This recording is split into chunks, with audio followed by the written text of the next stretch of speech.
Texas! You guys ready to start this evening? Raise your hand if you've been in Facebook jail. Raise your hand if you've been in Facebook jail. Raise your hand if you've been in Facebook jail. Yeah, I wonder what's changed in the world. Raise your hand if you've been in Facebook jail. Raise your hand if you've been in Facebook jail. Raise your hand if you've been in Facebook jail. What's changed in the world? COVID-19. Everything is hard. Hey, when you're Joe Biden. Hey, a rough day at the office is putting on a pair of shoes. Let's go, Brandon. What has he fixed? Hey, he's gonna fix everything. The only thing Joe Biden has fixed was the election. What a stupid son of a bitch. I love you too, sir. There's a lot of guys that love me here. It's okay. What do you mean? I don't understand. We all know why. Get up. Raise your hand if you've been in Facebook jail. Raise your hand if you've been in Facebook jail. Raise your hand if you've been in Facebook jail. Yeah, I wonder what's changed in the world. Raise your hand if you've been in Facebook jail. Raise your hand if you've been in Facebook jail. Raise your hand if you've been in Facebook jail. What's changed in the world?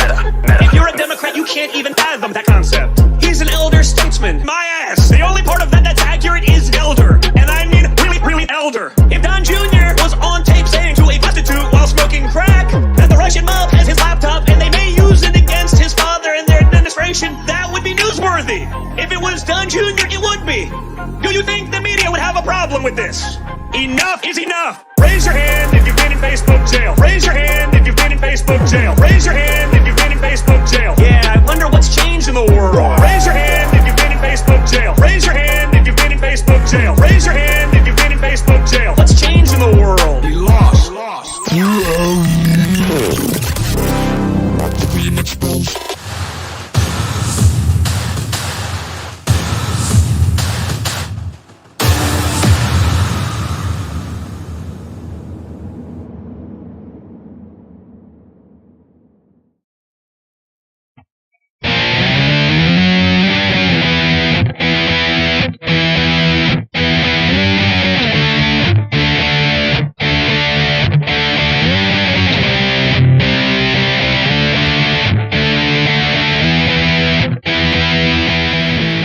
And now, Matt Wright and Spike Cohen.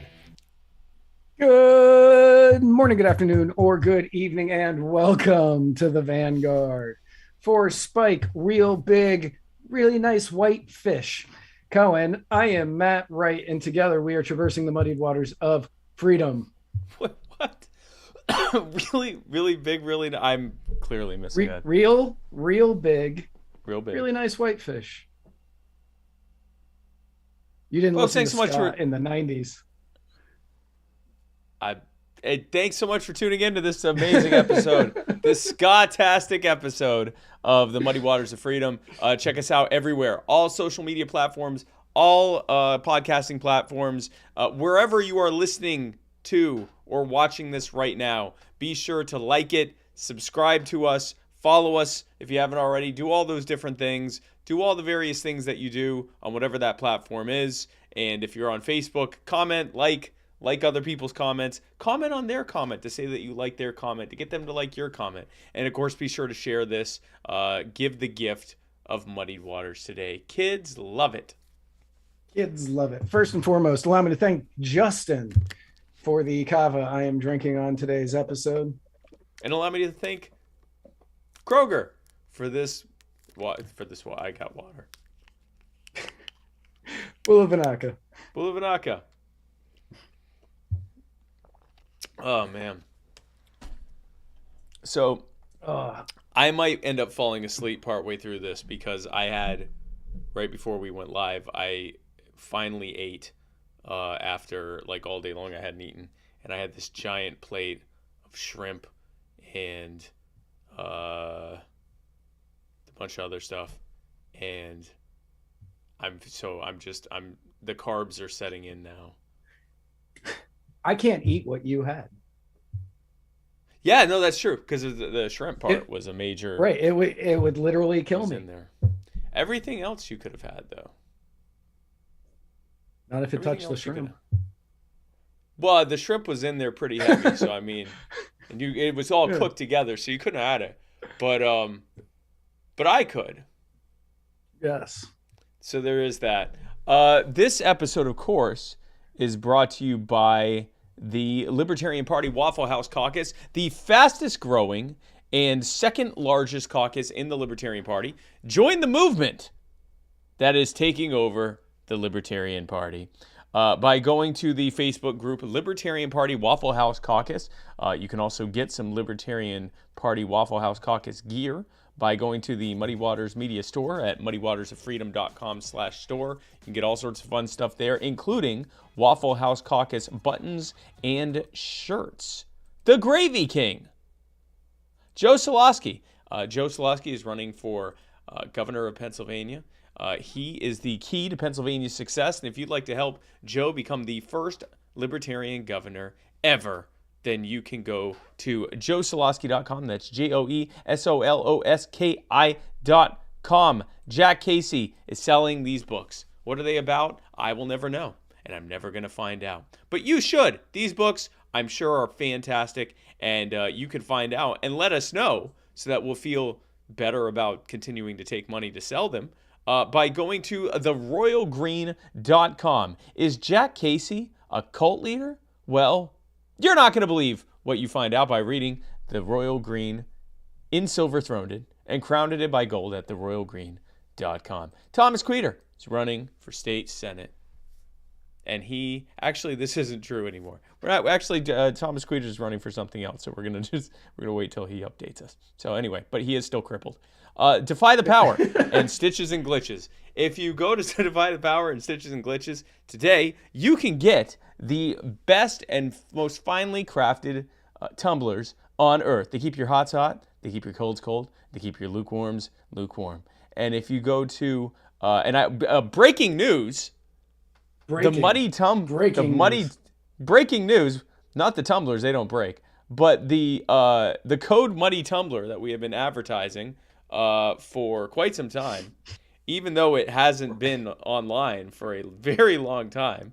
If for no other reason than we keep mentioning it, the fine folks over at Defy the Power and Stitches and Glitches have reactivated it, probably because they kept being accused of being liars, even though it was entirely our fault. But anyway, so if you use the code Muddy Tumbler, you too can benefit from our refusal to update our own graphics.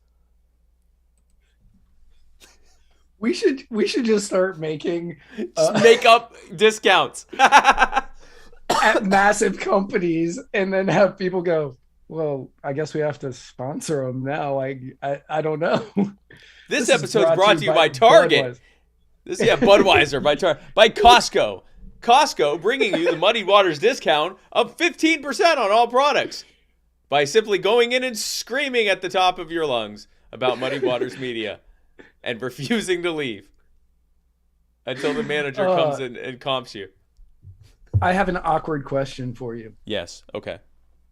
What mic are you using? The one I always use. Why? Do I sound bad? I have an echo, so I'm hoping that it's on your end and not mine, because I just tried to fix everything this weekend. Folks, are you hearing an echo from me? If you are, I can't believe it, because we don't have audio problems. It sounds good on their end. So it's you. Okay. Yeah. Neat. All right. Fantastic. Cool. So, yeah, no echo. Everyone's saying it's you. It's me. It's you. It's you. Fine. It's you. It's me. So before we get started with this show, I fixed Matt, it. What's that? I fixed it. Well, I had you coming through two different sources into my head. Well, I'm glad you fixed that. Now, Matt, you're going to tell the folks about something pretty intense that happened and how they can help. So, right. So, we hate starting any show on a downer, but knowing this person the way that I know this person, she is not somebody who is going to look at it like she will come out of this with a fantastic viewpoint on life. She is amazing. But one of my friends, a dear friend of mine and of my family's, Claire Bridges, she is young. She is 20 years old. I've been friends with her for a couple of years now. I'm better friends with her older sister and her older sister's boyfriend. Her sister and one of her sisters and her sister-in-law are, or sister and brother-in-law are huge fans of this show. And the everybody that I know from this family is just a wonderful, wonderful human being. Yep. But Claire Bridges was admitted to Tampa General Hospital on Sunday, January 16th, because she had severe leg pain. She was diagnosed with COVID myocarditis, rhabdomyolysis, rhabdomyolysis. I don't know how to say that. Yes. Rhabdomyolysis. I think you said it right. Yep. Okay. Mild pneumonia, cyanotic. I should have looked these words up before this, and had acidosis. While she was in there, her heart stopped, and they were giving her CPR. She coded 3 times during this, and then she had to go on Tuesday. She had to go back into the operating room to get a fasciotomy, because the pressure was building in her legs and not allowing blood to flow. Claire is an aspiring model. She is somebody that when she walks into a room, every single person like just gets happier. She is absolutely a wonderful person, and just a great human being. She is caring, she is sweet, she is always kind. And it turns out that they had to amputate both of her legs. And so obviously this is a very financially burdening time for her and her family. And so I was asked by members of her family to talk about it on the show. And if you find it in your heart to give, that QR code will lead to a GoFundMe. I know everything going on with GoFundMe in Canada right now, that's not what this is about.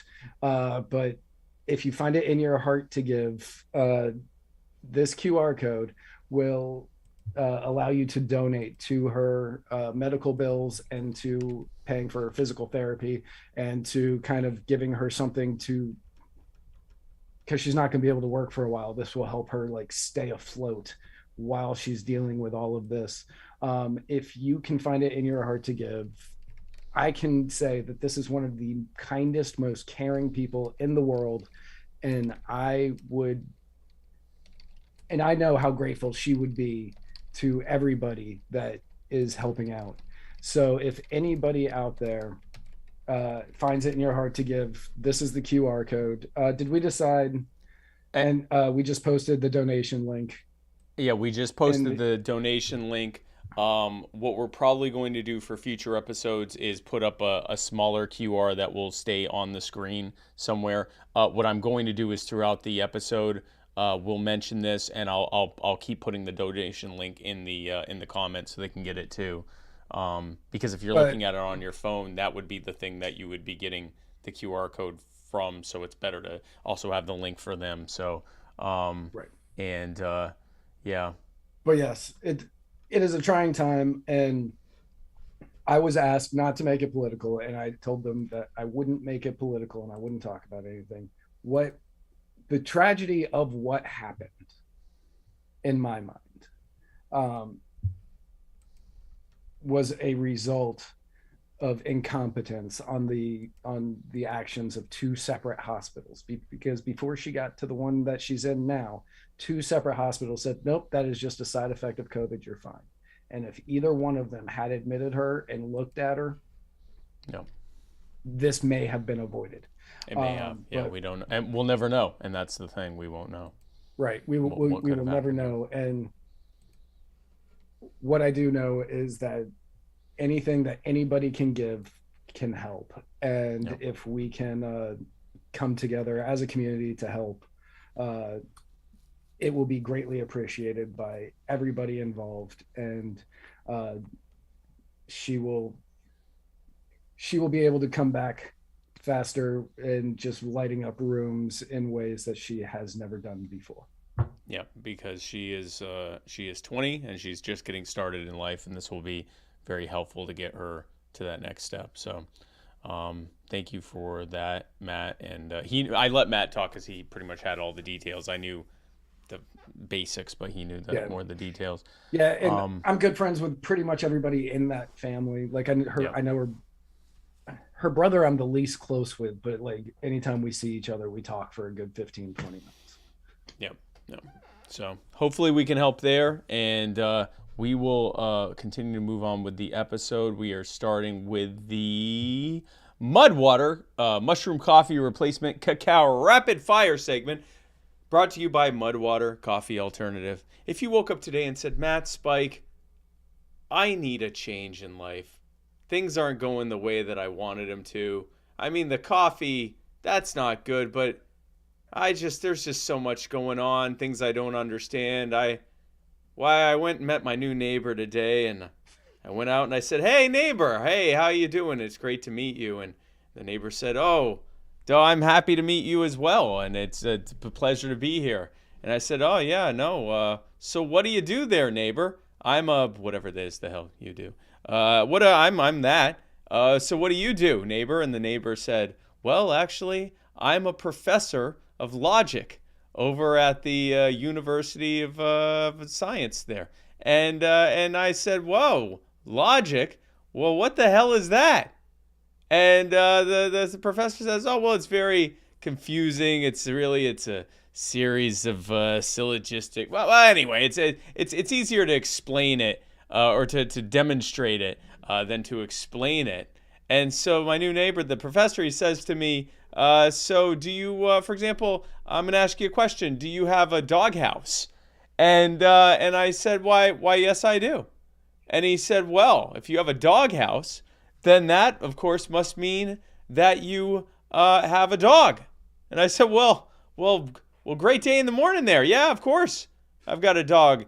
And he said, well, if you've got a dog, then I'm guessing that you've got a house. And I said, yeah, of course, I'm your neighbor. And he said, well, yeah, but then I'll go even further, and I'm thinking maybe you've got some kids. And I said, well, yeah, I've got 2 kids, or however many kids you have, or if you don't have kids, anyway. And he said, then I'm guessing you're a heterosexual. And I said, well, that's fantastic. How could you have done all of that? And he said, well, it was by deducing from each question. I was able to come to the conclusion, starting with the doghouse, that you are in fact a heterosexual. And I said, well, what do you think of that? That's fantastic. I have to be getting on now, but we need to come by sometime, and we'll have a chicken together. And so then I'm down at the bus stop because my car's not working. That's a whole thing. But I'm at the bus stop, and I go in, and I'm sitting next to a guy, and he's smoking a cigarette. And I said, well, they're not going to let you smoke on the bus. And he said, no, there's a thing that as soon as I start smoking a cigarette, the bus shows up. And then he smoked the whole damn cigarette, and the bus never showed up. And I said, well, that didn't work out, huh? He said, yeah, no, I guess not. Hey, what do you got going on over there? What have you been going through? And I said, I met my new neighbor, and he's a professor of logic over at the University of Science. And he said, and the guy says, well, logic? What the hell is that? And I said, that's what I said. That's what I said. And it turns out, friend, that logic is actually it's a series of syllogisms. Well, anyway, I'll go through asking you some things, and I'll demonstrate it. And so I said to him, I says, so do you have a doghouse? And he says no. So anyway, I'm gonna be going and having chicken with my new gay friend later. But anyway, you don't want to hear about all that. I don't like coffee, and I've been having it for a while, and I'd like to try instead something that has masala chai, cacao, mushrooms, turmeric, sea salt, cinnamon, and literally nothing else. Well, I have some great news for you, friend. You can, with your chicken, have some Mudwater coffee alternative, which has all of those things in it. If you go to muddywatersoffreedom.com/mud, you can get some Mudwater today and start that experience. Matt? We are going to get sued at some point by the estate of Norm Macdonald for you doing this every week. I feel like you could tell jokes, no? I mean, verbatim. It's I guess verbatim, maybe not. You make that. I mean, if you say it like that, that sounds like I'm stealing it. I mean, that's Joe Biden running for president in '88. Wow. No, you're right. No, I didn't really think of it that way. Speaking of Joe Biden, he's in some hot water, huh? Yeah, he's plagiarizing Nixon. Yes. He's plagiarizing Nixon because he said that we're going to be getting rid of cancer. Fantastic. Not many people watching this show probably remember Nixon saying that we were going to rid the world of cancer in 1970 something. But today, over the last week, he said, my message today is this: we can do this. I promise you, we can do this. Much like he said about COVID. Yes. By all those we lost, all those we missed, we can end cancer as we know it. And when asked how it was going to be done, he said, Fauci is looking into a vaccine. Oh, wait, actually, we have hold on. Say it again. Hold on, wait. Okay. When asked how it was going to be done, he said, Fauci is looking into a vaccine.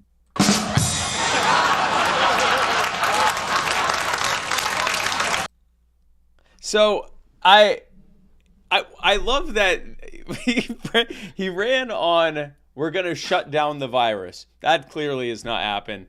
More people have died of COVID under the first year of Joe Biden than under the first year of COVID.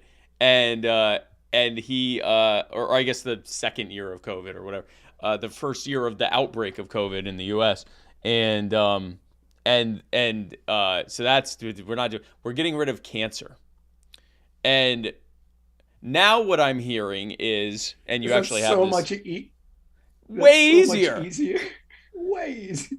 Which, by the way, if you talk to an oncologist and say, like, well, how are we going to cure cancer? You can watch the anger well up in their face, because cancer is actually like so many different diseases that, or different types of cancer, different things that caused it. So it's like saying, how are you going to stop accidents? What kind of accidents?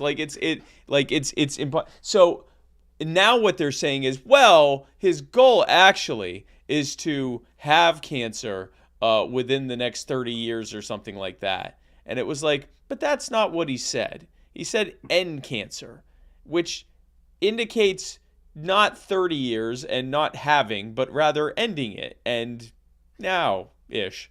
We have to be clear. When Spike is saying having, he means cut in half. Having. Is Biden going to have it? Yeah. For our 50% it. Well, right. Is he going to cut it by 50%? Yes.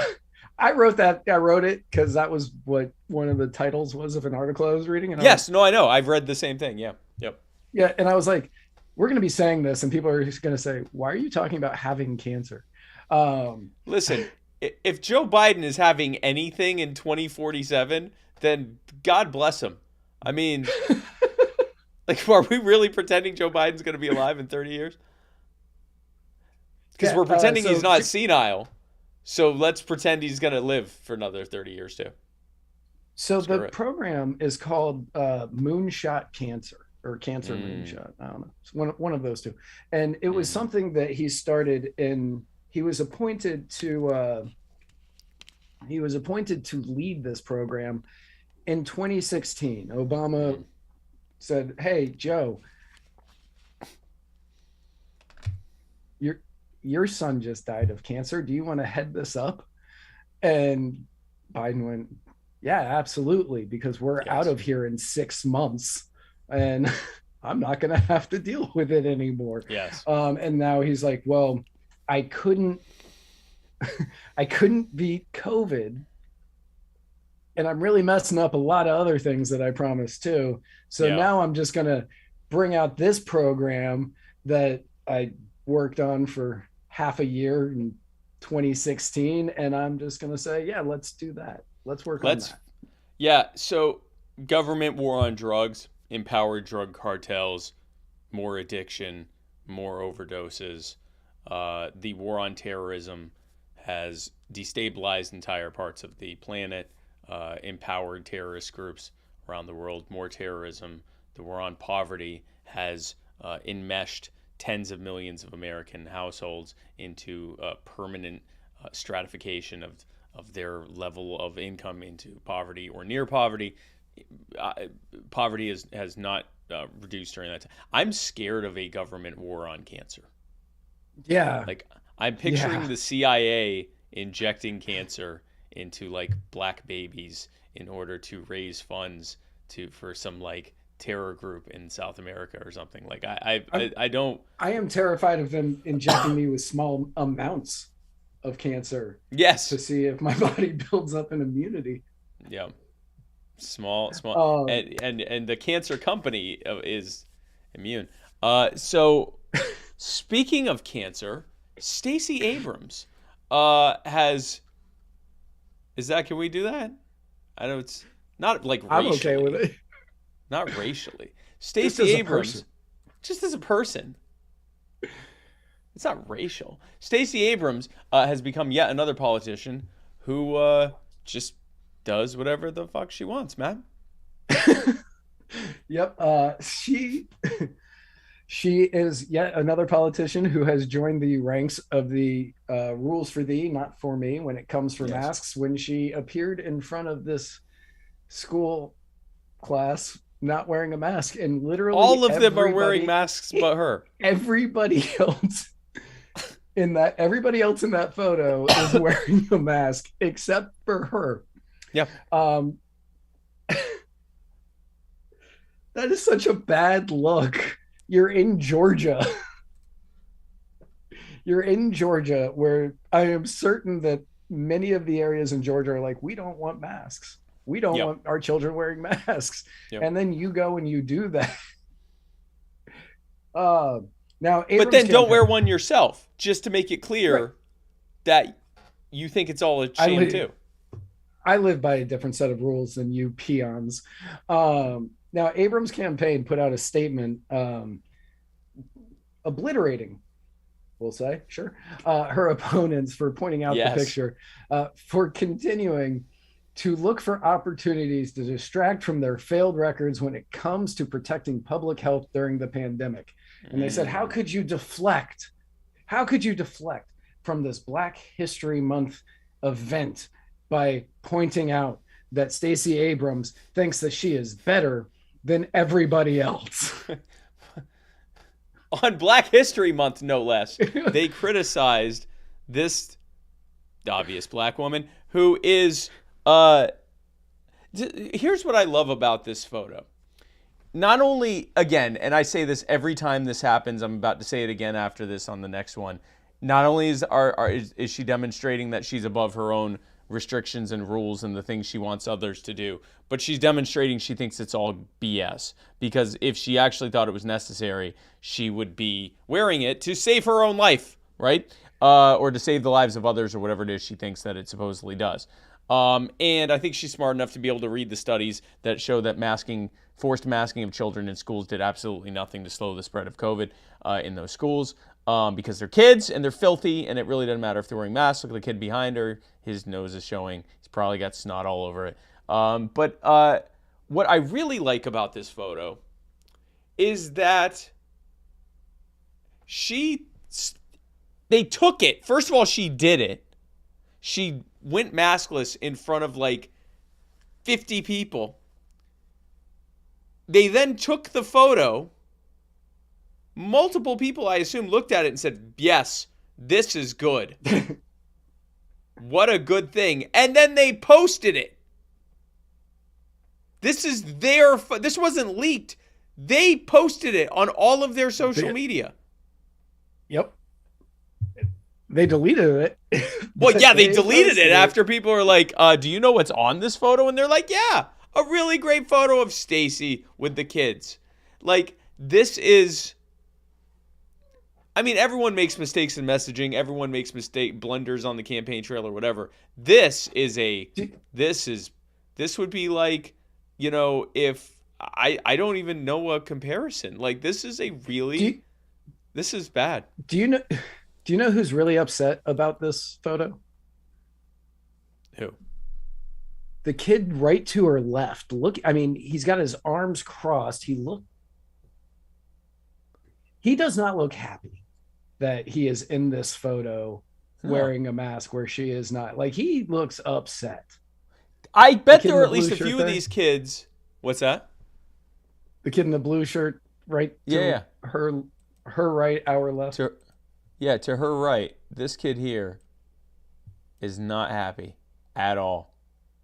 No, and the thing is, arms crossed, just, I don't want to be here.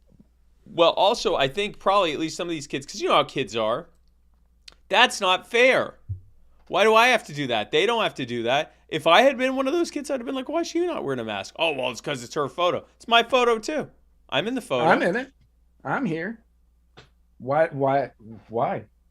Explain to me why. So this is the same week that Gavin Newsom and Los Angeles Mayor Eric Garcetti. That's how he says it. Erica Garcetti. We're both photographed with California Italians. Yes. Hey, I'm Erica Garcetti. It's in Los Angeles. They were taken. They took their photos with Magic Johnson maskless at the NFC champion LA Rams Stadium, where you are required to wear a mask, unless you are Magic Johnson. Magic Johnson. Gavin Newsom or Erica Garcetti. Now, according to Magic and both Newsom and Garcetti, they were both they're all liars, by the way, before I say this. Yes. They're all liars. But they're saying that they were wearing masks before they took the photo, and then they took the photo off. Yep. And Gavin said that he had the mask in the hand that was behind Magic, and Garcetti was you could see his mask there. But Garcetti, he went an extra step. Yes. And he said that he was holding my breath for about 2 seconds while taking that photo, which oddly enough was Dr. Fauci's advice for being around people with HIV back in the 80s. Wow. Ouch. Yeah. No, Fauci would have said, we don't know. Maybe if you're around a guy with AIDS like this, you should maybe just not. Well, no, he would. Fauci would have lost it. He's like, oh no, he doesn't have his arm around him. But they're close. They're close. I mean, Magic has his arm around him. Oh, yeah. And that's what's the scary thing, because it's his arm that you're worried about. Right. You're not that's worried the about AIDS your arm. Right? And so, it's stupid because he claimed that, but then other photos came out of him holding like the NFC champion or the Super Bowl with like whatever it was. I guess it was the NFC Super Bowl championship trophy. NFC championship trophy, whatever it was. And he was like on the stadium, not wearing a mask. And it was like, well, clearly you couldn't have held your breath to hold this, walk out, hold this thing, smile, multiple photos, walk back and give it back. And the thing is, and then the defenders, and London Breed was there too. That's our friend London Breed. who has there in the red jacket there. She was very famously went to the Tony Tone concert in San Francisco where she's mayor and refused. Oh, is that to wear who a that mask. is? Yeah, that's who that is. And she's feeling the moment again. I was just feeling the moment. It. I was just she was feeling the spirit and feeling the moment. And the thing is, when these folks explain, well, except for Garcetti, but when the rest of them explain candidly why they did it, their reasons make sense. She was like, I'm not going to sip and then put on a mask and then sip and then put on a mask. It was like, yeah, no, that makes sense. So stop making other people do it. And, the people that were defending them and saying, well, they're outside. There's not really much risk of spread outside. Well, then why are they making everyone else do it? And they're not outside. Well, see, yeah, in some of the photos they were, but in these ones in particular, they're kind of, the one with the Garcetti, they're not out, they're kind of inside. This one, it's sort of like mixed inside, outside. But again, whatever it is, don't mandate it for everyone else. It's one or the other. So the Rams stadium isn't it's not a dome. It's not a dome, but it's not open air either. Right. Like it goes up and over, and then you have this huge TV that covers up the rest of it. So it's like you have vents that would go out as opposed to having just open air. It's you're inside. It's just a really big building. It's a big inside. Right. It's a big inside.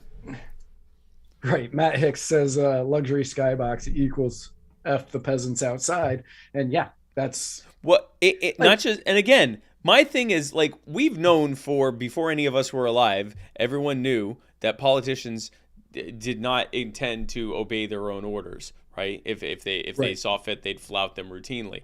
Again, this drives home that they don't think this is actually the stuff they're saying we have to do to protect ourselves and those around us. If they actually believe that doing that stuff protected us and those around us, they would do it to protect themselves and those around them. They keep not doing it, which means they know it's BS.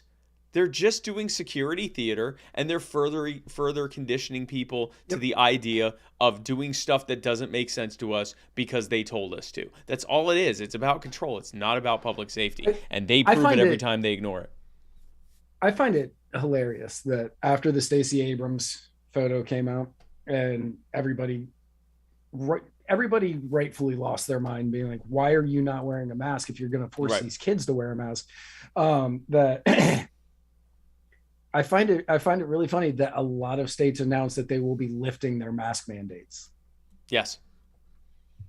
I think that this morning they started coming out. They were like, okay, we're going to be ending it on February 15th. I think California ends theirs February 15th, which, just so you know, February 15th is 2 days after the Super Bowl in LA.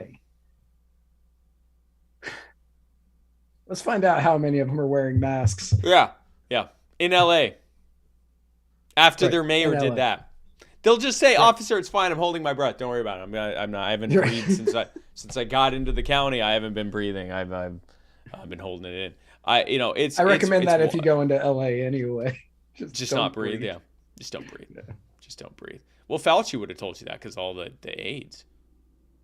So on Friday, the White House announced that it would extend the Trump in a departure, demonstrating that the era of Trump is over and the healing can begin.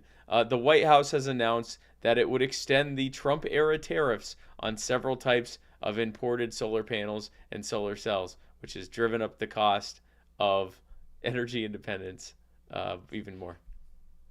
Love it. So the White House has said in the past that it wants solar energy to account for half of all. You know how much Biden wants to cut. They want to have it.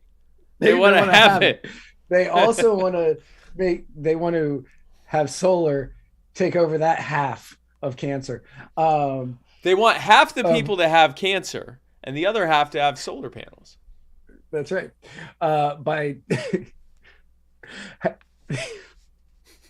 They want and what can only be described as a shrewd calculation.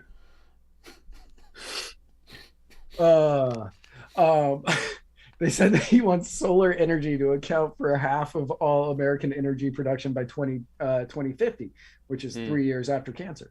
The administration. It's going to be an amazing time. We're going to be so old, but we will be able to experience the tail end, just the beginning. The tail end of our lives will be just the beginning of half of Americans just having solar panels and the other half dying of cancer. Right. And they have already taken steps to free up more federal land in order to push for these for solar facilities. And it was a major component of Build Back Better. So by the way, federal land means like pastures, grazing land. Like the land they would be using this for is like they're literally going to reduce the carbon sink, which is, so for those who don't like follow climate change stuff and everything else, and everyone can attack me now for believing in climate change, but there's carbon sinks, which is like a forest, a rainforest, grazing pastures, anything that has just a lot of green, because that takes in carbon. It is a net sink. It sinks the carbon in, right? It brings in carbon. So what they're going to do is they're going to destroy all that. They're going to destroy the carbon sinks, releasing all that carbon so that they can then have solar panels. It's just amazing. It's incredible. Anyway, sorry, go ahead. So Biden's promise for more clean, renewable, and affordable energy will cost everyone 14.75% more this year, with planned declines to 14.5%, 14.25%, and 14% in each of the next 3 years. Why even bother? Can you imagine they're going through the red tape bureaucratic hassle to cut this tax by 3/4 of a basis point in 3 years? Don't get... Like, he has no idea what he ran on or how to make it like feasible for anybody. Like at all. We're gonna get into some of this a little bit more, but he said he'll deny the hell out of it, but he said he wanted to divert police money to community programs. He didn't want to defund the police, but he wanted to divert money from police programs to community programs. He said that he would end COVID. More people died in the first year of his term than they did in the last year or the first year of the outbreak of COVID. The outbreak. More accessible renewable energy that's not named nuclear. Obviously, he's making it more expensive for people, or at least he's keeping up the fact that it is as expensive as opposed to making it more affordable. Student debt, he's just completely given up on that. And if I thought that he would be able to get away with it without pissing off everybody in his party, I would bet his SCOTUS pick would not be a black woman.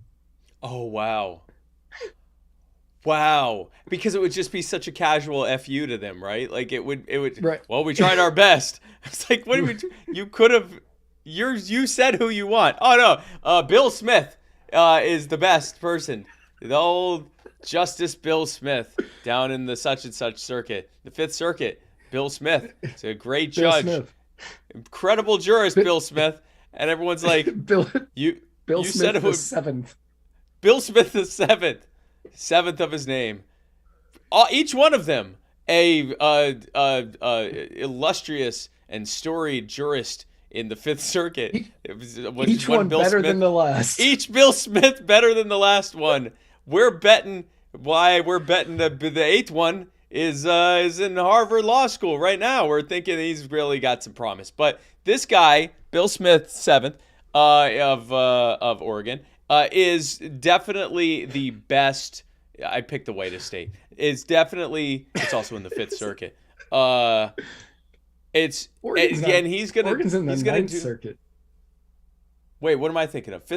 Ninth Circuit. Of the Ninth Circuit Court of Appeals, the big Western one. And what's the Fifth Circuit? Oh, that's us.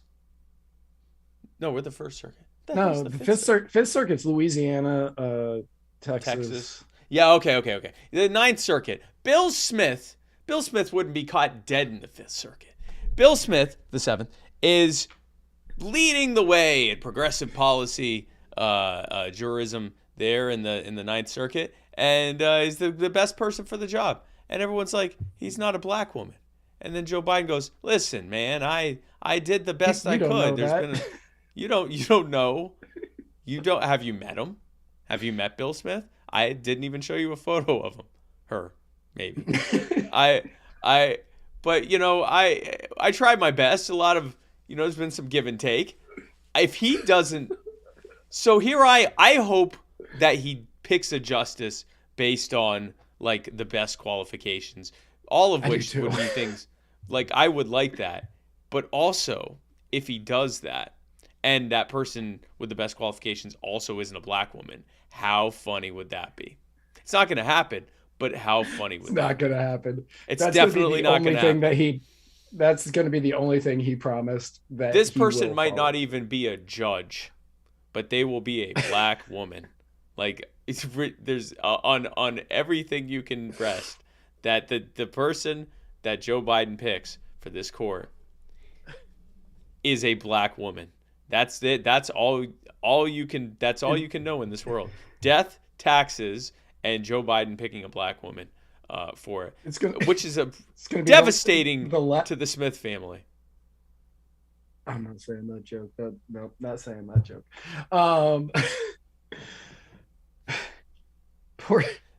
Gonna have to wait for Bill Smith the eighth.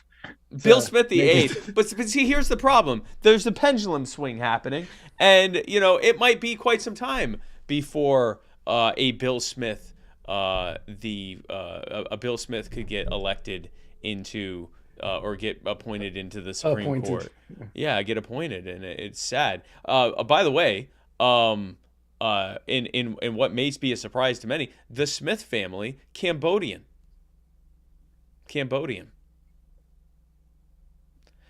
So that brings us to when Bill Smith the first came. Smith wasn't the last name, but they couldn't spell it, so they just made it Smith. Yeah, he said what the name was, and they said part of that sounded like Bill Smith, and they said your name's Bill Smith. He said, I'll take it, and because to him he thought that sounded like a very unique name because he'd known so many people back there in Cambodia, and not a single one was named Bill Smith. So then he comes here, and they go, hey, great news, your name's Bill Smith. And he goes, wow, this is great. I escaped Nixon back there with the bombing, and in Cambodia, generations ago. They have kids, like, okay? They don't wait. Listen, when you escape the Khmer Rouge, you just knock the kids out, okay? You don't know what's going to happen. 7 generations ago when Nixon was president. Every 13 years, there's another Bill Smith. Oh, no, that would still not be. Yeah, that still wouldn't. He may have been VP. So he was already like the fourth of his name, or fifth of his name. But he just transferred it to Bill Smith because that was the name they gave him. Fair. Okay, I'll give you that. Okay, so speaking of legal affairs, this brings us, of course, to our next segment. I don't know if we have any calls. Well, we don't. We do have questions in the. We do. Have okay, well then we'll answer a couple questions. So yeah, let's. So because we don't have any call-ins, we don't. I looked. We don't. Okay. But this would usually be the personal injury attorney, Chris Reynolds, attorney at law, anchor call-in moment. But instead, it's going to be the personal injury attorney, Chris Reynolds, attorney at law. We answer a couple of your comments moment. Brought to you by Chris Reynolds, attorney at law, personal injury attorney, Chris Reynolds, attorney at law. If you live in Florida and want to sue someone, and in so suing, you want to become incredibly wealthy, a person of some tremendous means, then I would have you contact personal injury attorney Chris Reynolds, attorney at law. He will get you an obscene amount of money. He will get you so much money that it'll become like that curse of the jackpot winners who almost always end up dying at an early age, having been cut off from their families, lost everything. Because frankly, they just didn't know how to manage the money. And, when you go from a relatively low income strata, and then, suddenly you're up there among some of the wealthiest people, very often those around you don't know how to take that, and they become very jealous of you. And so there's often lawsuits and people trying to get money from you. It's actually quite a burden. And if you look, like the studies show that the quality of life is actually less. And very often they end up with less money when all is said and done, just because of the sheer amount of debt that they go into with all of the cocaine, especially usually that's used because of the money, because you think, I never have to actually be accountable again. I'm going to do so much cocaine. And so then, they end up with a criminal record, and then they get out. And Chris Reynolds doesn't help with that because he's not a criminal attorney. So then you're stuck with some public defender in Florida. And that justice system is an absolute mess. But for a brief period of time, you will have a lot of money and cocaine. ChrisReynoldsLaw.com. So, Sean Michael Billups asks, what are your thoughts on the Whoopi Goldberg situation? Now, for anybody who doesn't know what this is, because you stay off the internet except on Tuesday nights because you're brilliant, or you've been in a coma for a week. Whoopi Goldberg was on The View, and since we didn't know this was going to be something that was asked or talked about today, we don't have notes. And she was talking about the Holocaust, and she said, the Holocaust is not about race, child. It was white against white. It was white against white. It had to do with the inhumanity of man. Child. That's poetic. So my take on this is, I don't think a lot of people realize, clearly Whoopi didn't, I don't think a lot of people realized that it's Jews being considered white is a relatively new phenomena. Like, it's not like my dad would say, I'm not white, I'm Jewish. And that would not have been, like this is probably in just the last maybe 40 or 50 years that's become like a mainstream thing. Jews are white. That's not, that's never. Probably since about the Holocaust. Yeah, post-Holocaust is when that really started to sink in. Like, wait, no, actually, maybe they're white, if you think about it. But no, honestly, it's like 60, 70, something like that. So, no, during the Holocaust, Jews were absolutely considered not just not part of the Aryan race, but just not, like, we were an other that were bad and were to blame for all these things that we're not to blame for. And so we were used as a scapegoat. And obviously in the Holocaust, there were many other people that were killed as well. In fact, the majority of people killed in the Holocaust weren't Jewish, but the single biggest group was Jewish people. So I think it was an honest mistake. She didn't say the Holocaust is good or the Holocaust, well, maybe they meant well. She was saying it was a bad thing. She just, from her perspective, didn't realize, it kind of was a racial thing too. It was a genocide based on a desire to rid a specific group of people from mankind. And she's like, oh no, well, it was just inhumanity against human beings. That's also true. But so I think a good way to handle it would have been, hey, no, that's not true. Maybe have a guest on to talk about the finer points of it. And then she says, oh, okay, well, I'm glad I learned that. But then they made her apologize because apparently she did something terrible by having an opinion that wasn't based on all of the information, which is neither hate nor bigotry. She just didn't know. And then after she apologized, they said, great, to reward you for your apology, you're not going to be on the show for 2 weeks. I just think it's bullshit. Like, Well, that's, Yeah, I mean, to be fair, yes. her apology was not an apology. But it was, wait, you're, okay, granted, yes. I don't think she should have been, suspended for 2 weeks. I don't. Okay, I so do not think she should have. I get what you're saying. Like, it wasn't an apology. It was one of those, like, oh, what a blessing. Sorry, you don't understand what I'm saying. Okay.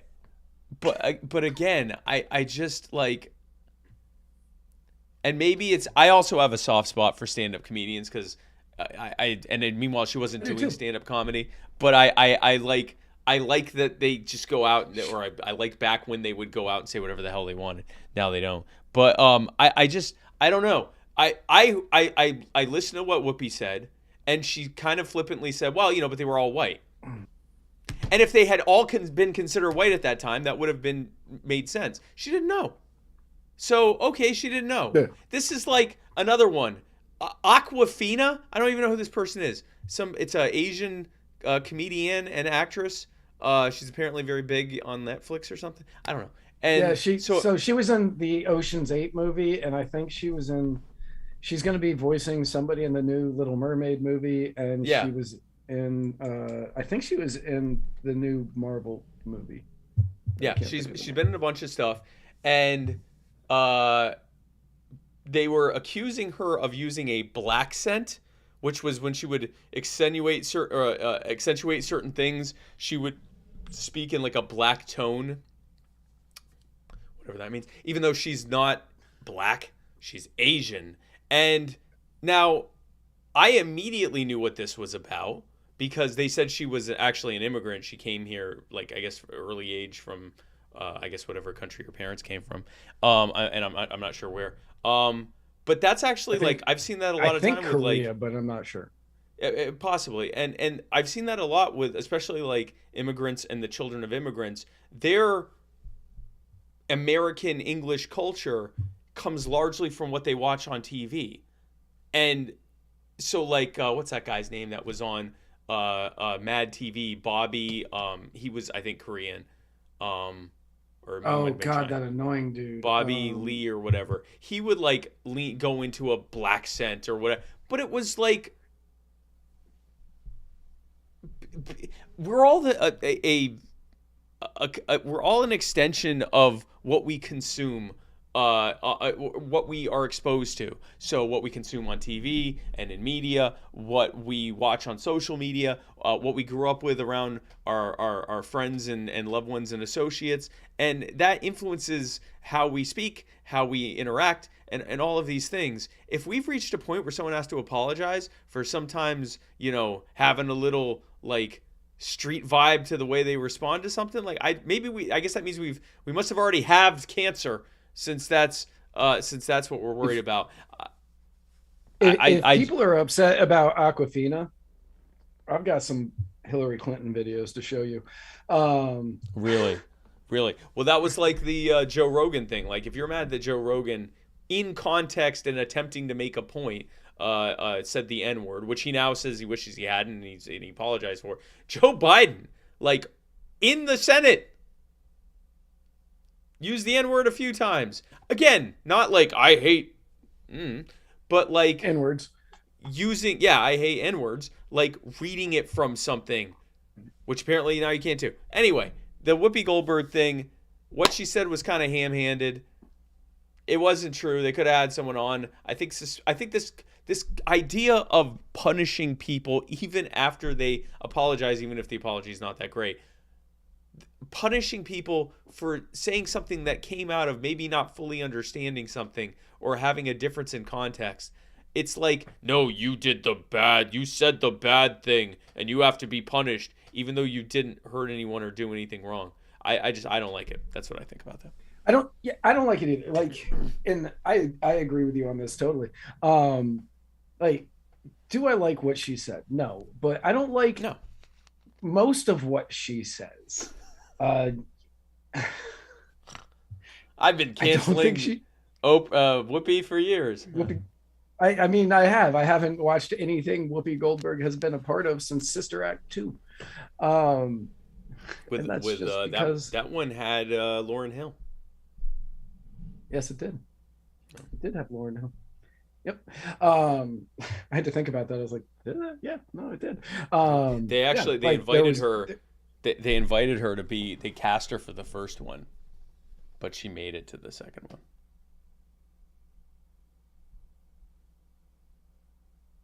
I feel like that's a Lauryn Hill reference. Yes. See, just like you don't get my Real Big Fish reference at the beginning. Yes.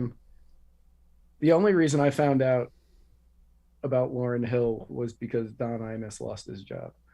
Oh, wow. Yeah. That was how I found out who Lauryn Hill was. Because that was news. They've been canceling people forever.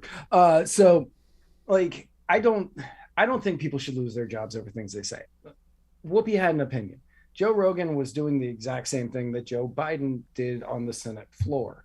I'm not going to say that Joe Biden has never said that word in private. To Corn Pop. I wouldn't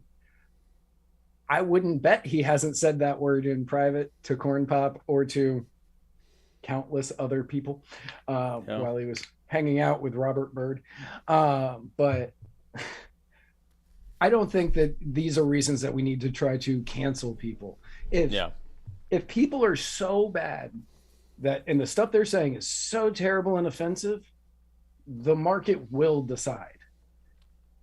People will stop watching, and then you can fire them because ratings are down. You don't have to go, oh, they said something we disagree with. Boot them.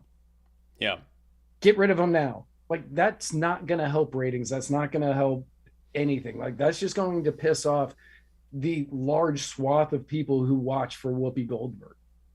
Well, and it's a corporate response, right? Like, this is, I don't think there was this big appetite to get Whoopi off, but for 2 weeks.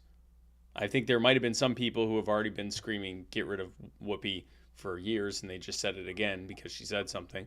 And most others who were like, okay, maybe she should apologize, and that's about it, or nothing. I'm kind of in the camp of she got a 2-week suspension, which was to keep her off from having to talk about it for 2 weeks. And that's the thing.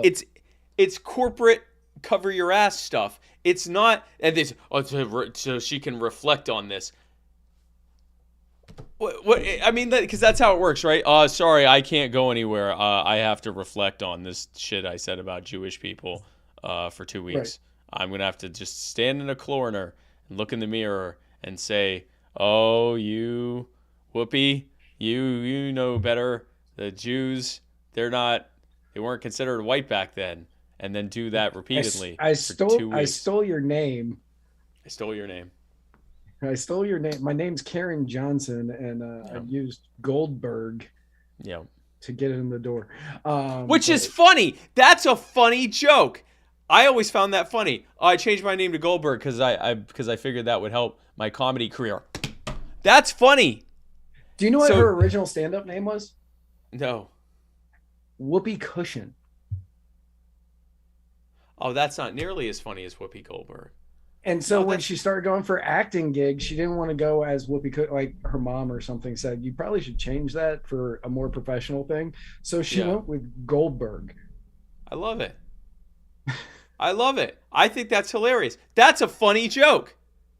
It's like, oh, are you? I mean, I could be the casting person, and I go, well, because I'm Jewish, and I'd say, well, what's your name? Oh, Whoopi Goldberg. Oh, I did. Oh, you're Jewish? No, I changed it so I could help me in showbiz. That's hilarious. Superfan Sarah Anderegg makes a very good point here. She says, I don't like what she said because I think she did know better, which could very well be true. But I also don't think she should be suspended for it. People have been blatantly anti-Semitic and left untouched. It was just words. Who cares? And that's a good point. Like, there are some straight up anti-Semitic people who have said like bad things about Jewish people, not just individually, but like as a class of people. And yes, I am talking about Nick Cannon. And And I listen, Nick Cannon can say what he wants, and I don't really care about that. I whether she knew it or not, Whoopi Goldberg was not saying Jews are bad or the Holocaust was good. She would made a ham-handed statement about, oh well, Jews are white or whatever. This is the thing to be mad about. I'm glad again that we have already halved cancer, and half did more of the solar panels that we can now focus on this thing. So one more question that I wanted to get to, because I wanted to put this in the notes, but I got mad because I wouldn't be able to show the video, and I think that we need to be able to show the video to get the full weight of what happened. So I didn't put it in here. But since Rob Palkovich, he wanted to get our take about the no-knock murder in Minnesota. Of Amir Locke. I'll let you say what you want to first. I've posted a couple things online about it, right. But yeah, no. You can give your thoughts, and I will probably be saying largely the same thing you do. Yeah, I mean, so on this show we have talked a lot about no-knock raids. Breonna Taylor, we talked about it often, and we are anti no-knock raid on this show. And this was another example of that. If anybody, I don't care who, I don't care what race they are, I don't care what sex, gender, whatever, I don't care. If you're sleeping on the couch and you care about your personal safety and protecting yourself, and you happen to have your firearm with you, if anybody busts in your door without announcing yourself, your first instinct is going to be to grab the weapon that you have been concealing so smartly, and point it. And then that should not mean that is a death warrant for you, because you just got busted in on. You're startled. You have no idea who's there. I don't know if he actually had a gun like they were saying. I've watched the video. I couldn't really tell. And if he didn't, and they are just saying it, every one of those cops should go to prison for murder. Oh, if he didn't have a gun, murder. If he did have a gun, this is a perfect example of why no-knock raids are a terrible idea. You burst into someone's home without announcing. They respond to the home invasion that's happening, and then you respond because they have a gun, which creates the legal fiction that we have. I forget his name. The Breonna Taylor's boyfriend shot at the cops when they broke in. The cops shot back, killing Breonna and hitting the boyfriend as well. They tried him with attempted murder, and it got thrown out because it's not attempted murder if someone tries to, you're defending yourself. But then they're legally allowed to break into your house, so you guys can do a shootout and no one's at fault. That makes no sense whatsoever. Makes no sense. This is the problem, is that, and the entire reason that we have no knock raids is because of the war on drugs. The whole justification is, well, if we knock on their door, they can flush it down the toilet, and they can hide the product. There are people that mention, oh, well, we need no knock raids for hostage situations and active You don't need a warrant if there's a hostage situation or an active shooter. Warrant is for suspicion of a crime that you need to investigate, or so suspicion that someone who is wanted for a crime or something. If you're at the point where someone has a hostage and they're making threats that they're going to kill the person, or these types of things, that isn't what a no-knock warrant is for. That's not no-knock warrants are specifically for rounding up people that you're looking for or mostly for drugs. And they're widely disproportionately used against poor people and people of color, as are all laws and all enforcement mechanisms, mostly because most of the laws are in the areas where where the people living there are most likely to be poor and people of color, or hyper wealthy, which the police leave them completely alone. And so, I mean, it's just garbage. And I think what it comes down to, I mean, let's be clear. Marvin Guy is a guy who killed the police when they burst into his home, and they came in because they thought he was selling drugs. He wasn't selling drugs. They found no drugs, but he's now sitting in jail for 7 years now in Killeen, Texas, with no trial because they have nothing.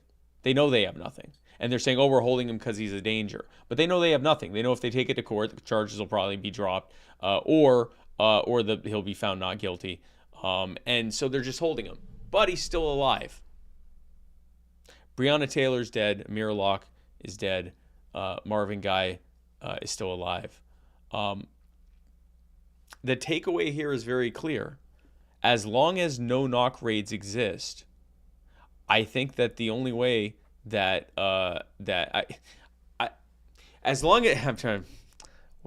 need to be careful how I say this. As long as no-knock raids exist, a person's survival depends... No, let me say it this way. Part of your survival depends on your ability to protect yourself from those who would harm you, including home invaders. Yes. As long as no-knock raids exist, among those home invaders are the police. Marvin Guy killed them and is alive. And he's being treated poorly, but he's still alive. And we can fight to get him free, and one day he'll be free and still alive.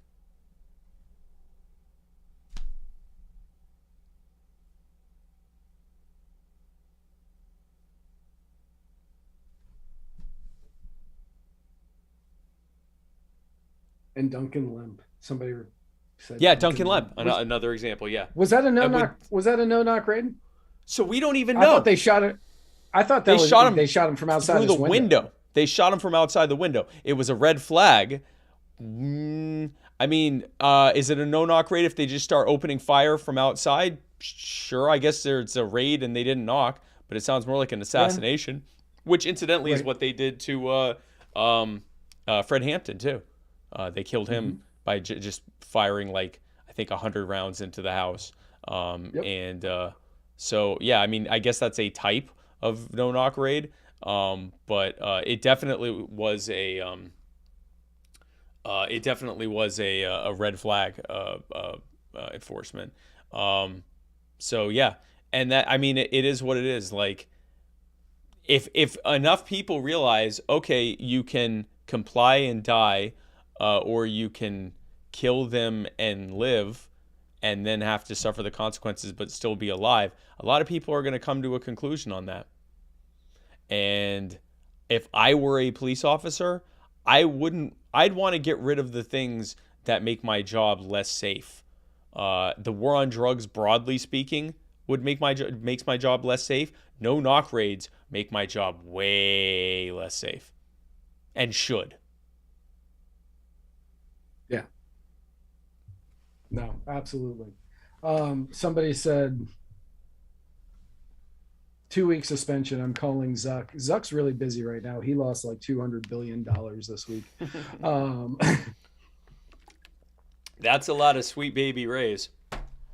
That's a lot of sweet. It's a lot. It's like all of it. It's really all of the sweet. Have you ever lost so much money that it's all of an entire product? It's all like of that product. Like you lost so much money that you're like, man, that's every bit of Heinz ketchup there is. Like that's all of it. Like I could. That's all of Heinz 57 varieties. Yes. All of the it's the entire Heinz line. I mean, at $200 billion, that's probably, I mean, I doubt Sweet Baby Ray's is really knocking much more above $1 billion. So really, you could just put barbecue sauce in there. You all could barbecue arguably sauce is say, gone. you could say that all of American barbecue sauce, I'm going to look up how much the barbecue sauce industry is It's market cap of barbecue sauce. I would be really shocked if it's a holy shit. The global barbecue sauce and rub market size is estimated to be $8.7 billion in 2022. wow. Even still, 200 billion covers $200 billion dollars. You have lost more than double, almost 3 times the value of all barbecue sauces and rubs in America. That's how I'm gonna measure profit and loss now, is in the global market size. Oh, that's the global. Yeah, that's the global. I want the American. Oh, mean, and that's the global- down. That's down because of COVID. It was. Well, yeah, you can't have barbecues. It's down. So it's actually, so before that, it was almost $12 billion. Wow. I want to know the U.S. share of that. I think it was a lot because we are fat. And Sweet Baby Ray is second largest player in the barbecue sauce market. is it really? That's what it says. That is the only barbecue sauce I've ever found that I liked. That's the thing, right? Like, it's good. And that complies with my diet, by the way, if you ever invite me over and don't want to poison me next time. I can't make So that promise. So barbecue sauce production. Oh no, I was right. It's about $1.5 billion to $2 billion. So that's how I want to measure. And the amount of that from Texas is unbelievable. Oh yeah. Sweet Baby Ray's is from Texas, right? Yeah, I think so. Yeah. Jesse's saying, I love how my dumbass comment started a conversation about market value of barbecue sauce. That's what this show's about. We synergize. So speaking of which, I don't know. Speaking of, well, you know what's even bigger than the market share of barbecue sauce production in the United States is Joe Biden's glaring lies about guns. Matt? So Biden went into New York City. New York City. Says here, your sauce is made in New York City. New York City. Say, get a rope. So, okay, we grew up in a time when they made an ad that depicted lynching a man from New York City. No, who got salsa someone who from had New York City. salsa from New York City. And it was just like, oh, hi, yeah, because he's probably Jewish. And so everyone was like, this was like fine. This was a perfectly fine ad. And it was the good guys that were doing this because it was, oh, you wouldn't want salsa from New York City. You want salsa from Texas where we kill the Jews. And it's, in retrospect, brilliant ad. Oh, man. I know, all this time I've been eating paste picante sauce, and I go, this is really good sauce. I know, because they're it's authentic. It's authentic. They would New York City. It's not from New York City. We know that.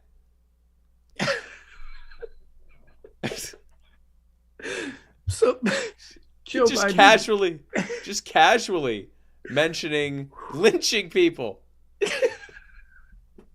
I love it. They can't do that now. Everything's so watered down and mamby-pamby now. You can't joke about killing the potentially Jewish people. I'm gonna have to find that commercial and watch it and see the guy and be like, how stereotypical did they make this guy? While you're doing this, I'm gonna look it up and I'll play it, but without the music, so we don't get the ban. Let me Okay. So Biden went into New York City Biden lynching in New York City. It's weird. Uh, and, and he promised that he would do everything in his power, everything in Joe Biden's power, to ensure that the crime epidemic in New York and other cities, you can just basically say Democrat cities, would come to an end. He said the answer, hang on, I just want to scroll back up really quick to remind everybody, one of his campaign promises was to divert police money to community programs.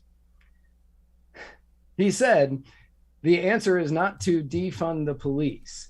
It is to give you the tools, the training, the funding to be partners, to be protectors, and know the community. The answer is not to abandon our streets. The answer is to come together, policing communities, building trust, and making us all safer. Which does not sound to me like diverting money from the police. Nope. Because the last time Biden funded the police, yep, in order to build trust and to make everybody safer, he was the architect for the militarization of police. Now, yeah, we all remember, because I just reminded everybody, we all remembered before that because we have a very intelligent audience who doesn't forget. Yes. We all remember one of the reasons he got elected was, even as he shied away from it, was defunding. He never said defund the police. He said take some of that money and divert it to community programs. And Jen Psaki was so torn up about trying to figure out how to say this. She said Republicans didn't vote for his bill. So Republicans obviously were the ones that wanted to defund the police because she wanted that narrative to go there. She didn't want that narrative on them anymore. While also giving a gigantic FU to all the people who supported defunding or diverting funding from the police and voted for Joe Biden in the vain hope that he might do something close to that. She was basically like, nah, you should have voted Republican, actually. And Joe Biden, incidentally, tripled funding to police departments through the police militarization program, or the community policing program, which is a so-called anti-terrorism police militarization. And he tripled funding to almost what was like $400 billion. And he did it by raiding the remaining money that was still in from the various COVID relief funds. So he did the opposite. He took money out of community programs and militarized the police with it, which is just beautiful. So the White House has unveiled a 5-part plan to overcome the gun violence that has been affecting large areas of the country. And this includes, their plan is intended to stem the flow of firearms used to commit violence, support local law enforcement with federal tools and resources to address violent crimes, invest in evidence-based community violence interventions. That's the militarization thing. Yeah, I wanted to read it as initiatives, but interventions. Expands summer programming, employment opportunities, and other services and supports for teenagers and young adults, and helps formerly incarcerated individuals successfully re-enter their communities. You know, you wouldn't have to help formerly incarcerated individuals successfully re-enter their communities if you weren't arresting them for possessing a plant, or you know, going to see a hooker, or for being a sex worker, or having a gun, or you know, any number of nonviolent crimes that we could come up with right now. You wouldn't have to worry about them re-entering their communities successfully. But Matt, because they wouldn't be re-entering them. Would have remained entered into them? They wouldn't. There'd be no entering to the entry would have happened at birth, and then they would have remained there. But Matt, if they didn't throw them in jail for victimless crimes, how else could they expose them to summer camp and employment opportunities and whatever the hell else? So what I like about this is it's really just lies. My favorite part is invests in evidence-based community violence interventions. That is literally the police militarization program. Yes. And they have now, and the reason I know that is because anytime they put community in there, it always ends up going back to the 1033 program and the other one, whose name I forget, which is the hiring program, where the federal government subsidizes the hiring of police, but they have to go through this federal curriculum on police training, which is all how to help the ATF, how to help the DEA, how to help the NSA, how to help the Secret Service, how to help the FBI, and it's federalization and militarization, and they always put community on there. And now, because they need to, they now have added evidence-based and violence interventions, but it's literally just that.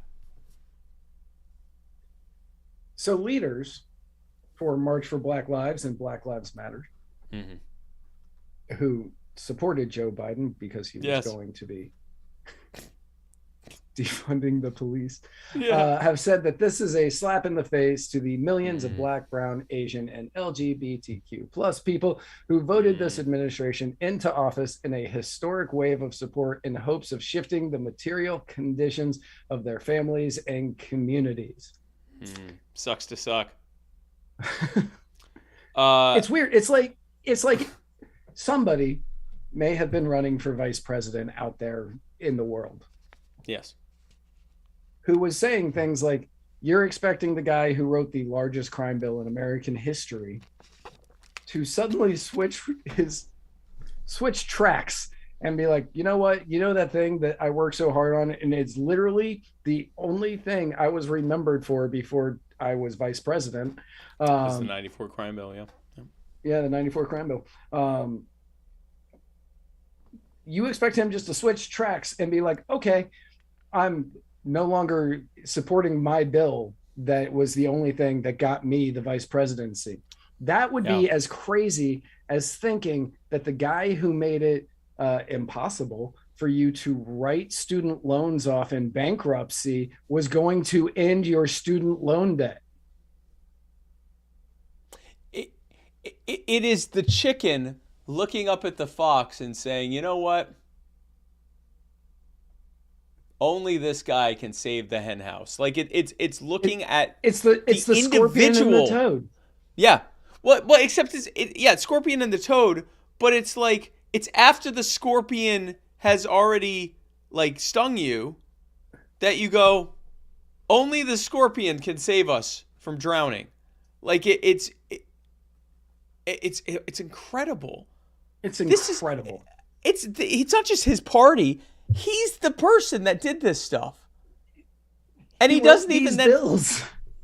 Like he wrote them, he or his aides wrote them, or his lobbyist wrote them, but he championed them. He sponsored them. He co-sponsored them. He was the person guiding it. He was one of the top people in the Senate. He was one of the Senate leaders who was pushing this stuff through. He said, "I wrote the 94 crime bill." He bragged about how many people were going to go to jail for it, and then now it's like, oh well, but I mean, he didn't. I'm sure he was Barack Obama's VP. It's just. It's insane. It's so amazing. After he talked about not refunding the police, increasing funding to the police, this is when he, like many of his predecessors before him, asked Congress to act and pass a bill banning so-called assault weapons and high-capacity magazines. Yep. He went on to remind anyone who still listens that he doesn't think the amendments are absolute, and then quite assuredly misrepresents them. He said, we talk like there's no amendment that's absolute. When the amendment was passed, it didn't say anybody can own a gun. Well, we'll get into that. Like anybody can own a gun and any kind of weapon. You couldn't buy a cannon and when this amendment was passed. And so no, it's so hard to read his stuff. And so no reason why you should be able to buy certain assault weapons, but that's another issue. To which he went on and said that if you were to ban the right to assault weapons, that if you were to ban assault weapons, it would not be a violation of your Second Amendment right.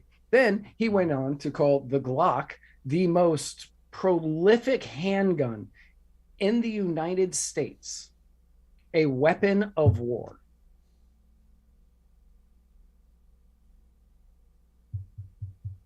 That's like, if we're calling Glocks weapons of war, they're saying all weapons should be banned. All weapons are weapons of war. Yeah, I mean, a Glock is 9mm. I mean, well, it's many different calibers available, but the Glock is the most, I think the most prolific type of pistol, brand of pistol out there. In the U.S. It's certainly up there. In the U.S., it's certainly up there anyway. It's definitely in the U.S. It's number one in the U.S. It's as common a firearm as it gets in terms of profligacy. What do you say? In terms of how many there are, and how easy it is to get one compared to other firearms. Yeah. So when he said that you couldn't buy a cannon, it just shows that either he is sundowning harder than anybody could possibly imagine, or it means that he thinks that we are all stupid. Yeah. Or a mixture of both. It's both. He's ignoring the words of James Madison, who wrote the Second Amendment, who wrote in a letter that not only could a person own a cannon, but he was allowed to shoot at any enemy vessels if they were spotted. Meaning, because some guy wrote him and said, "Hey, can I have a cannon because I'm afraid of pirates attacking my ship?" And he was like, "Yes, you can have a cannon." It says you can have whatever weapon you want. You can have it. You can have a cannon. And it's like, great. And then he also gave him permission to fire on any suspected enemy. Yeah. Now, I am not sure what the modern day equivalent of a cannon is, but it's not the AR-15. No, gosh, no. A cannon was the highest level of artillery at that point, or I mean, it was the biggest weapon, so it would be the equivalent of like, well, as cannons go, it would be the equivalent of like a howitzer artillery gun. I was thinking like a tank. Sure, I mean a tank, any advanced conventional weapon system. So, one of those multi-rocket launcher trucks. Like, I mean, their highest level of weaponry at the time. Obviously, there weren't as many tiers back then as there are now, but if you saying back then you can own a cannon would be like saying now, yeah, you can own an Apache helicopter with Hellfire missiles. Like it's the same level of, yeah, that's the one of the top weapon system, conventional weapon systems you could own. So when the Second Amendment was written, yes, I like it that Joe Biden gives us like just softballs on these. Yes. When the Second Amendment was written, the Belton flintlock was already out for 20 years. And it was capable of shooting 20 balls of ammo in 5 seconds. The pickle gun and pepper box were more examples of guns that were out at the time that you could just go bam, bam, bam, bam, bam. And they said, yes, you can own these. You can own these. In one case with the cannon, he said, sure, fire it on anybody that you think is an enemy. Yeah. Nowhere in there is hunting. Yeah. Well, because that's the point of the Second Amendment. It was kind of twofold. One was, because they say, against all enemies, foreign and domestic. The purpose of the Second Amendment was to fight against potential foreign threats and also against potential domestic threats. Now, domestic threats could have been some kind of criminal organization or something like that. It also could have been a government that was completely out of control, at least in theory. I mean, that's what it was for. That was the purpose of a militia. Yeah. Yep. So, over the last couple of years, when I say we here, I don't mean the people who are watching and listening to us and the people on the show. I'm talking about America, actually globally, like everybody else. We have given government an obscene amount of power over aspects of our life. Back when these amendments were written, they were not written to say, you, Spike Cohen, can own these certain weapons. Or you, Spike Cohen, can say these certain things or believe these certain things. What they were saying was the government cannot tell you you can't own a weapon, or the government can't tell you you can't say X, or the government can't tell you you can't worship the great spaghetti monster, or whatever. Wasn't saying that. It was saying, or it was saying that. It wasn't saying that you could only do these things. It was saying that the government cannot prosecute you for these things. Now, they say, I don't know who they are. I've just heard this my entire life. They say that it only takes one generation to shift how people think. There's a story that I like to equate it to, where a man and his wife are sitting there and she's making dinner, and she cuts the end off of the ham and puts it into the oven. And she puts it into the oven, and he goes, why do you cut the end of the ham off? And she goes, I don't know. It's just how I think you're supposed to. And so she calls her mom and she goes, I don't know.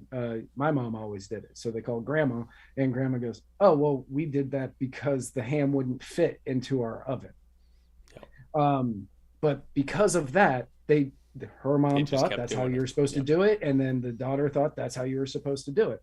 So it only takes one generation to convince people of pretty much anything. And that means that it only takes one generation for people to believe government is necessary in a certain aspect about life. So when we are looking at school, right now, there's millions of people across this country that don't think you could get quality education without the federal government's involvement. But not long ago, over the entire course of human history, people would think that was the most insane theory ever, that federal government would give you a quality education, and they would have been right. Exactly. So whenever the government is taking a section of our lives, the generation it affects first. So if they're trying to take something now, we fight it. And if we end up losing it because we don't want the government there, our grandkids will think that the government has to do it. Exactly. Which is why this whole like comply just to get by and maybe they'll stop. If we keep complying, it becomes the new baseline for future generations who are like, why would you not comply? Of course you have to. That's the problem. Right. So whenever they're doing a power grab for anything, and like whether it's for guns or whether medical mandates, taxes, whatever it is, it needs to be defeated when it comes up. Because if it's there and people are like, well, we're just going to have to live with it until the next president gets rid of it or whatever, because the next president won't get rid of it. By the time your grandkids are there, they will think it is necessary that the federal government handles it, which that is why it's so important to fight these things tooth and nail to ensure that they do not get enacted at the onset. And sometimes it's going to take just straight up non-compliance. And non-compliance can look like all sorts of things. It can look like peaceful refusal to comply with different orders until eventually they realize it's not. We're seeing that right now with the Freedom Convoy up in Canada. There is no mask mandate in Ottawa right now. You want to wear a mask, you wear one. You don't want to wear one, you don't wear one. The police can't do a thing about it. If you keep pushing back, it doesn't even have to be most people. If a sizable enough minority, just a couple percent, few percent, refuse to do something, it goes away. It can also look like less than civil disobedience. Going back to the no-knock raids, it could very well be conceivable that no-knock raids end because police departments and police lobbies start saying, you're putting our lives at danger by continuing these no-knock raids. The only way that's going to happen is if that's true, that it's putting their lives in danger. There are many ways to fight tyranny. I am very much a proponent of peaceful activism. I'm a proponent of counter economics, and Matt is as well. We're proponents of defensively using the electoral system if you think that that's something that's worthwhile or useful to use, or using the electoral system to message to bring people into the liberty movement. There are many ways to fight tyranny and oppression. Real quick. Yeah. The number one way that I believe we can fight tyranny, the number one way, the easiest way, is through jury nullification. Oh, gosh, yeah. Yep. For anybody who doesn't know what jury nullification is, and again, I know that we have a very intelligent audience and you've been listening to, most of you have been listening to us for years, and I've talked about it often, but jury nullification, for anybody who might not know, is you get on a jury and you disagree with the law that brought that person in there, you vote not guilty. You vote not guilty, and that person gets off, and then there's precedent. And then that can change laws. That can change laws. Yep. Never skip jury duty, people. You never, I look forward to jury duty because I'm like, I want to know if I can change this person's life for the better, because they're in there on some bullshit drug charge. And I can say, not guilty. And they're like, well, they found it on him. Not guilty. Not guilty. Not guilty. Not guilty. Not guilty. And the thing is, now you got to play it cool, because you have to, you're in there and they go, do you think that you could convict someone for a drug charge? Yes. Do you have any kind of negative opinion or strong opinion about the police? No. Just if you play cool, you are juror X. You are the juror that that is the baseline for what all jurors should be. And you go in there and you see, no violent crime here. No, this is just a drug thing. Not guilty. Not guilty. And you can be the only one saying it. People say, well, but there's a photo of him smoking it, and you can not guilty. But he said that he had it. No, not guilty. And why would you think that? I don't think that. I don't think he's guilty. Not guilty. This person got caught in prostitution sting, and she is now here on prostitution charges. Not guilty. Not guilty. Not guilty. This person had a firearm that wasn't registered. Not guilty. Not guilty. Not guilty. This person committed tax evasion. Not guilty. Yeah. There are, I forget however many, somewhere around 10 million Americans that identify as having libertarian ideals. If 1 million Americans routinely were seeking out jury duty and going to jury duty, because most people try to get out of it. If we were trying to get out of it and would go and show up and say not guilty, the entire system would crumble. Because what would happen is that their system is largely built around getting people to plea down to a slightly lesser charge. It's like over 90% of cases are settled in plea deals because they don't want to go to court. If they know that going to court is likely to get them a not guilty plea, that changes everything. And also, if the so they would only be able to do. I'm trying to remember what the stats were, but it was damning. If they actually, if even, I forget what percentage of cases, like let's say it's like 8% of cases are actually going to court on trial. If that went up to like 25%, the entire system would shut down. It would be impossible for them to be able to prosecute in a timely manner, which means that judges would just start throwing out old cases because they weren't being prosecuted in a timely manner. And so, I mean, they would be throwing out the ones without victims. Yeah. Yeah. Yeah, they'd be prioritizing like murder and rape and stuff like that, because no judge wants to be the judge that let a bunch of rapists out. But prostitutes or prostitutes clients or someone that had cocaine in more than 2 bags or whatever. Yeah, no, that stuff gets thrown out. So no, this was a very informative episode, and I think the most informative part of the episode was the thing about logic, and I think we can all take that home and think about what logic means to you. So tomorrow, which is Wednesday, I was supposed to be doing my first episode of My Fellow Americans last week with the amazing Anthony Samaroff, but then instead what happened is I had some dental work done, and my mouth was still like hanging, and it was hurting, and I didn't want everyone to be like, oh wow, Spike's back on his show, and I'm like, ow, and they're like, oh god, oh COVID, look what it did to his face. So when Ron Paul had that problem.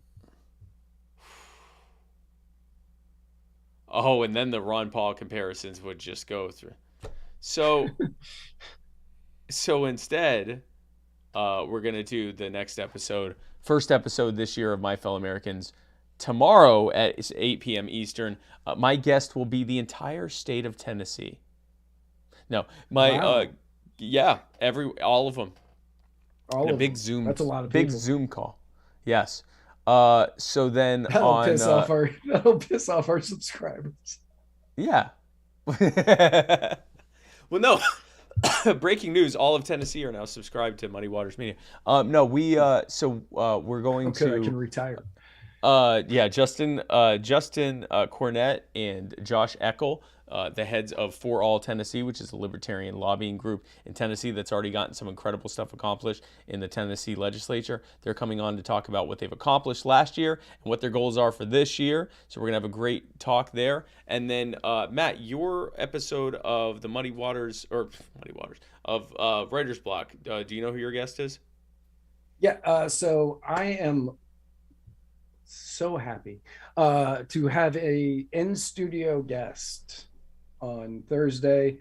He is the former vice chair of the Libertarian Party of Florida. He was a senatorial candidate in whatever year Marco Rubio won for the Libertarian Party. He was the former national executive director of the Republican Liberty Caucus. He is the host. He's one of the hosts of Alex and Adrian's Unattended Baggage. Alex Snicker will be joining me because he wants to talk. Alex has been in the Libertarian Party on and off for many, many, many years. And he, yes, as you can tell by what I said, he has held a variety of positions within this. He's managed multiple campaigns within it. And he wants to talk about inter-party politics and not making good people run away. That would be a good talk to have. 1 week before the Florida Libertarian Convention. If you're going to do it. There's really no better time. So join me Thursday when Alex Snicker, yes, and if you know Alex Snicker, you understand why this is hilarious. And if you don't know Alex Snicker, you will understand after this episode why this is really hilarious. But we are going to be talking about party politics and the proper way that we should be handling these things. Yes, right before the convention in Florida. I love it. So that'll be good. And then join me this weekend. They're letting me back outside.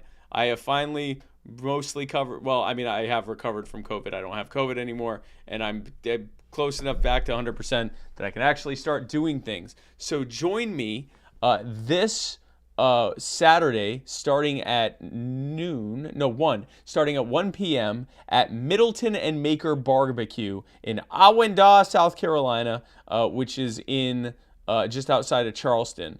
For those who follow my social media, I have talked about Elliot Middleton, who is with Middleton and Maker Barbecue and also with the Middleton Village to Village Foundation. Long story short, Elliot makes the most delicious ribs that you'll ever have. And if you would like to get a free plate of ribs and you also have a car that's broken down that you want to get rid of, he will take your broken down car and give you a big box of ribs to take home. And then what he does is he fixes up, or actually now his organization fixes up that car and pairs it with someone who needs a car and then helps them get their license, registration, all that in place so they can go and get on the road, so that yet another person in this part of South Carolina, which has no public transportation, is now able to participate in society again. So we are going down there, the South Carolina Libertarian Party and I are going down there to do a big barbecue fundraiser to help raise funds for the Middleton Village to Village Foundation.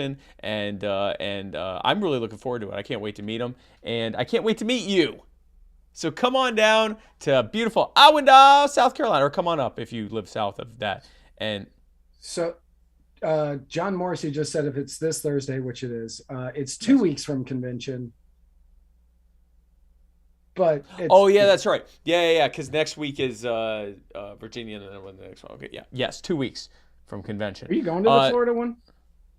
Yeah, but I'm gonna be. So it's weird. I'm coming in. I'm gonna be there Friday night, and then Saturday morning I'm going to Alabama for an Afro Man concert with Tommy Chong. That's also part of the Alabama Libertarian Convention. I'm trying to figure out if I want to make the drive over there, though. To Dothan, Alabama, or to Melbourne? No, to Melbourne. Oh. Yeah, you should. I'll be there Friday night, and then I'll be in Alabama Saturday and Sunday because the Libertarian Party of Alabama is having a convention that's also a concert with Afro Man and Tommy Chong and a bunch of other artists whose names, and me and Joe Jorgensen. She won't be at that part, but she won't be at the concert. But well, yeah, that's because anyway, they don't serve whiskey. If you want to help Claire, if you didn't see the beginning of this episode, if you want to go back and watch it, there is the QR code. I also put the link in the comments. Oh, okay. If Matt goes, do not accept any food from him. No. Not if you have any dietary restrictions. So if you want to help out Claire, please do. Please donate anything that you can. If you can't, I understand. But if you can, please donate anything you can. Help out. And Yeah. Thank you for all of your help. Come see me in Awendaw, South Carolina. This could be a lot of fun. There's a link to register, but it's free. It's free to come. It is a fundraiser, so come buy some barbecue and come hang out with us. But I'd love to get to meet you, so come on out. And then we will see you next week right back here on Tuesday.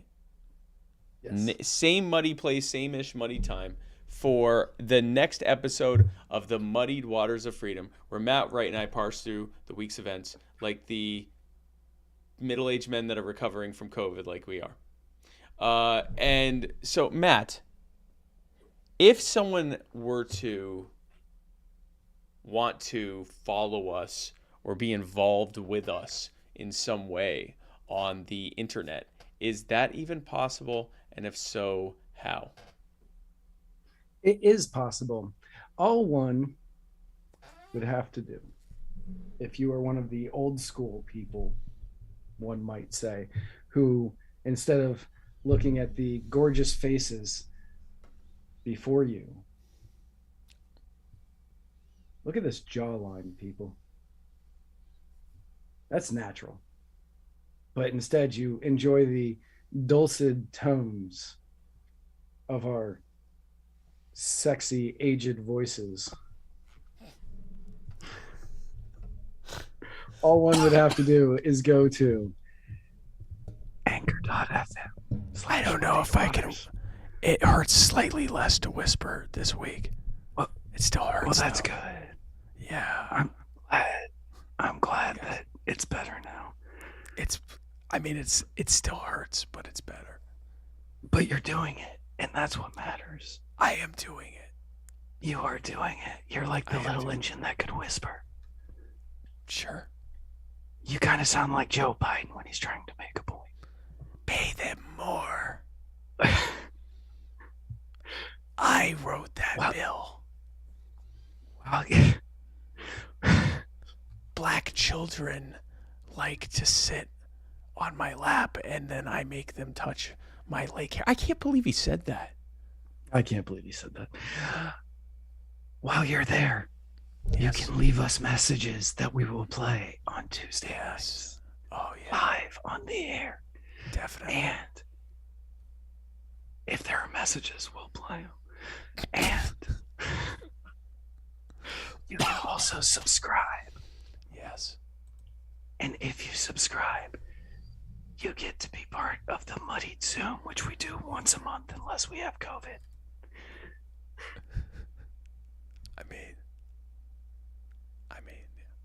I had COVID. So did I. We both had COVID. We had COVID. And you get a certain percentage off at the Muddied Waters store, access to the subscriber Facebook group. We don't remember the discount. We don't remember everything that you... Yeah, I have no idea what the discount is. It's a percentage, though. It's really starting to hurt. You also get a discount, a slightly bigger discount, to Stitches and Glitches and Defy the Power. Yes. Also, don't remember that discount. You also get access to exclusive Muddied subscriber content and an ad-free experience. No ads on Spotify and Anchor. Yeah. Yes. Or you can find this and every other episode at muddiedwatersmedia.com. Well, that is amazing. I'm going to go do all of those things. Folks, thanks again for tuning in and for being a part of this magical second episode of the year. Join me tomorrow for my first episode of the year. Come join Matt on Thursday for his episode of the Writer's Block. Come join me in Awendale, South Carolina on Saturday. And we will see you here next week. We love you very much. Thank you again. And where we're going... We don't need roads. I could barely get it out. I thought you were doing a Neil Young thing. No, it's like where we're going. I'm almost fully there.